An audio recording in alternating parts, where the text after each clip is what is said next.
Hey guys, welcome to the Zapata Brand Boxing Podcast. Today we're going to discuss possibly Canelo and Crawford is going to happen, the possibility of Ryan Garcia versus Devin Haney, and we'll also give you a recap of my first day sparring. So stay tuned to the Zapata Brand Boxing Podcast.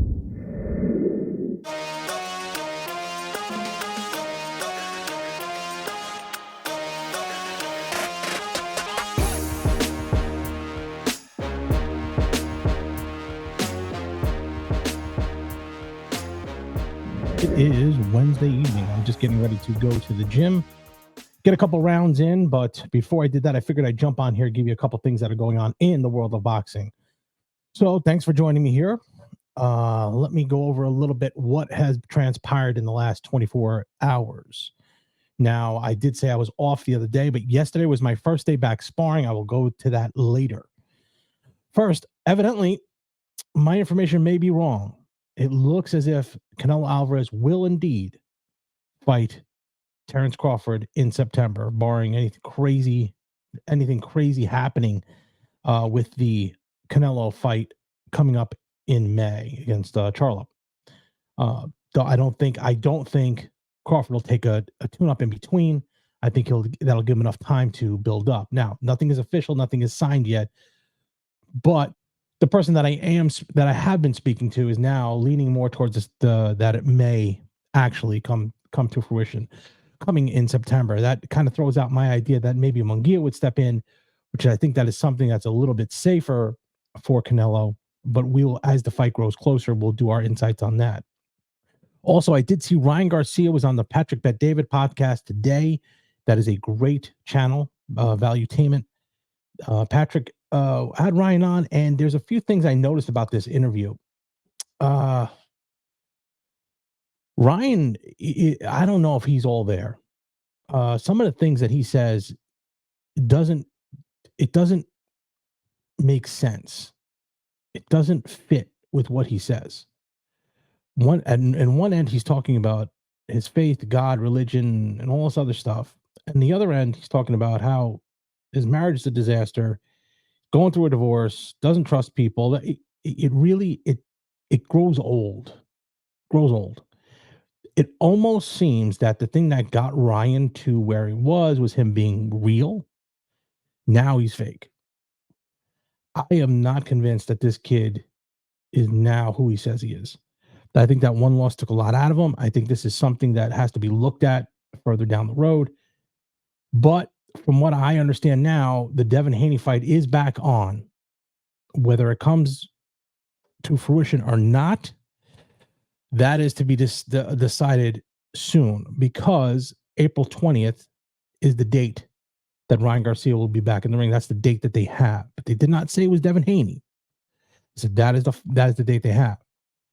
If that is the case, Ryan has to clean up his act pretty quickly, because I don't think he is in any way emotionally ready to fight someone like Devin Haney.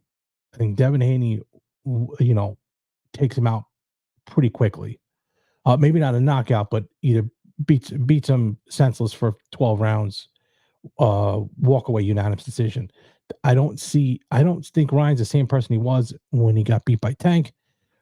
I think a fight with him and Rolly would have been a better choice for him, and then fight someone at that level.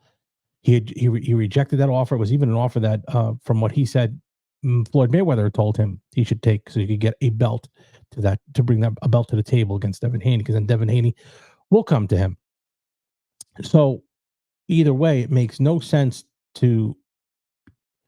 So either way, it doesn't appear that Ryan Garcia has any clue or any direction as to where he's going. And I never like to criticize fighters, but this is because we don't deal with the pressure that they deal with. We don't deal with all that stuff. But it's an interesting podcast. I would advise you guys to go. Anyone who's a fan of Ryan Garcia, go look at that podcast. It's Patrick Bet David, Valuetainment. It is a tremendous podcast, and it shows you could see that there's something with Ryan.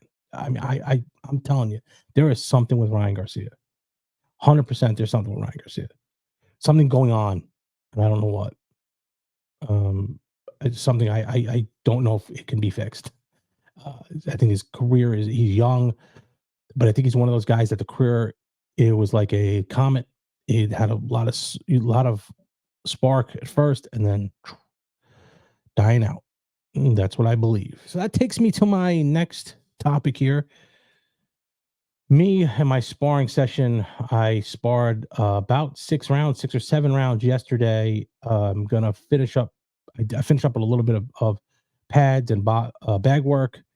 Wasn't the greatest. Well, it wasn't the greatest. I am in zero shape to go any kind of distance for anything. I was fighting. I was sparring with a guy a lot bigger than me because I have to get used to getting hit.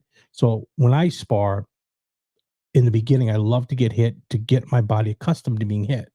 Sounds counterintuitive, but that's what I like to do. Obviously, we're not throwing live rounds in there. We're not yet. We won't do that until late February, early March, because my body's got to get used to it. I'm 47 years old. I mean, I'm not a spring chicken, and I woke up this morning extremely sore.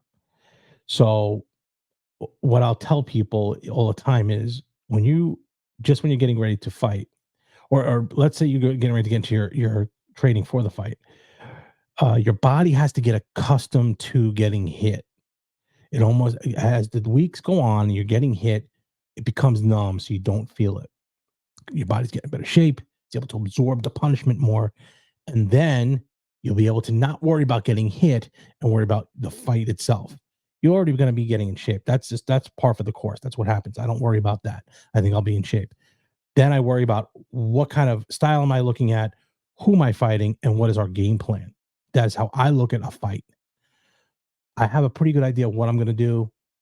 It's just a matter of putting it together, knowing that, okay, I'm fighting a guy who punches very hard, may not be as fast, but I will say over 40 fights, has fought on the national level multiple times, and he's been consistently in the gym. I haven't. I have a business. I run a business. That takes a lot of my time. I have 2 children that I like to get to as much of their games as possible, and I also have a wife who I have to tend to. I'm very fortunate that she allows me to do a lot of things that I can go out and enjoy doing stuff. I'm very fortunate that we have the resources that we can do that, but you also do have to run a business. So that being said, I have to make sure that I maintain what I'm doing.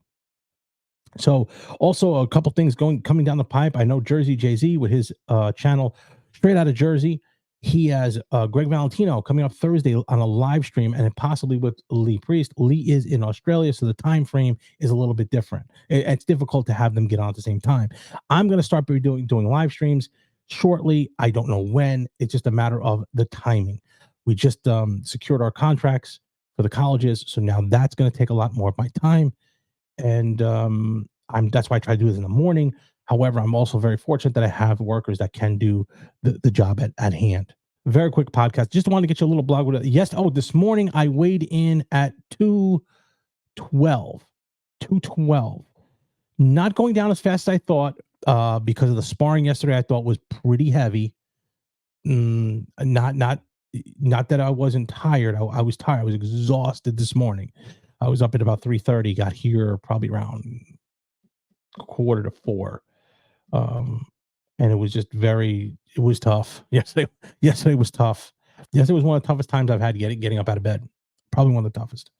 So, but I just still, again, I feel better right now. I feel better. I'm going to go to the gym right now, do a couple rounds on the bags, do some weights, do my road work a little bit as much as I can. Still getting my quad back into better shape until the big fight, April 27th, 7:00, Berwick Area High School. Tickets will go on sale shortly. You'll see some of the promos starting, and after that, then the promotion will really start to ramp up, and you'll see it all over in the area. So remember, guys, like and subscribe to the channel. Please, we're trying to get to that 10,000 subscriber mark. We're going to get there as fast as we can. We're promising big things coming up in the next year. And remember, don't be envious of what I've accomplished in my life. Be inspired by what you can do in yours. We will see you tomorrow. Thanks for watching the Zapata Brand Podcast. Please subscribe to the podcast and listen where all podcasts are available.